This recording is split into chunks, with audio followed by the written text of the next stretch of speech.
Welcome to Deck Analysis, a series in which I analyze various Yu-Gi-Oh! Decks.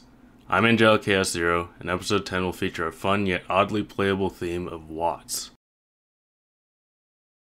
16 monsters total, 2 Effect Veiler, 2 Pachycephalo, 1 Honest, 2 Maxx, Sangan, 2 Thunder King, 3 Wattcobra, 1 Wattfox, 1 Wattgiraffe, and 1 Wattpheasant. 14 monsters total, 1 Book of Moon, Dark Hole, Heavy Storm, Monster Reborn, Double Space, Triple Duality, 2 copies of Recycling Batteries, 2 Swords of Revealing Light, and 1 Wattcube. 10 drop cards total, 2 Fiendish Chain, 2 Lumenize, Solemn Judgment, 2 Warning, Starlight Road, and 2 Torrential Tribute. For Ixies, we have Leviathan Dragon, Utopia, Roach, and Zenmaines.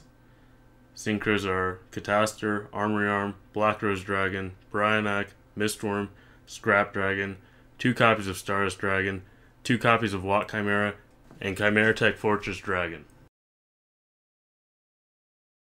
This particular variation of Watts differs quite a bit from the typical conventions most people fall back on when constructing the deck. Instead of relying heavily on stall cards like Messenger of Peace or Heart of Clear Water, Watts can be built as an aggressive stun deck with an advantage engine. This advantage is generated mostly from Wattcobra. His ability to rota any Watt, including other copies of himself, enables the accumulation of card advantage and damage potential. Recycling Batteries holds a similar purpose once a few of your Watts hit the grave.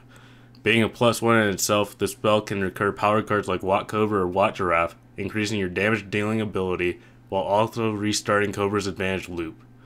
It can also return your Watt Chimera to the extra deck in the odd case that you use up both, or Wattfox to allow further synchro plays. Wattpheasant is arguably one of the best cards in the deck and is an excellent way of dealing with opposing Ixies as well as any other monsters that may be impeding your progress. Attack directly, then remove your opponent's Zenmaines, Revised Dragon, or Acid Golem to put them in a position of distinct disadvantage.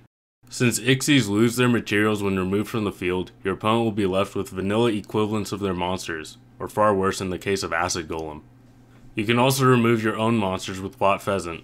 Swing directly with Pheasant, then remove your own Thunder King for the turn to make your Dualities or Cobras live. You can also remove your own Pachycephalo to enable Synchro or Ixies plays, then return Patchy during the end phase to maintain control. Wattcube allows Thunder types to gain a permanent 1000 point attack boost. While this can obviously be used on your various Watt monsters, you can also pump up a Thunder King to 2900 attack, making it even more of a threat that usually can't simply be run over. Lumenize is a critical part of the deck's offensive defense. It allows you to poke the opponent, then protect your monster. If you can resolve a Lumenize successfully and pump one of your Watt monsters, it puts immediate pressure on your opponent to answer a suddenly gigantic direct attacker. Lumenize coupled with Wattcobra can easily facilitate the need for your opponent to waste valuable removal resources effectively on a floater, or take a large amount of direct damage and allow you to +1, or even wipe out the remainder of your opponent's life points. Although Watts aren't tier 1, they are remarkably competitive for what they are. When built correctly, Watts can fare rather well against other tier 2 decks. Give them a try and surprise your opponent when you give them a run for their money with such an under-the-radar deck. We'll give you complete creative control.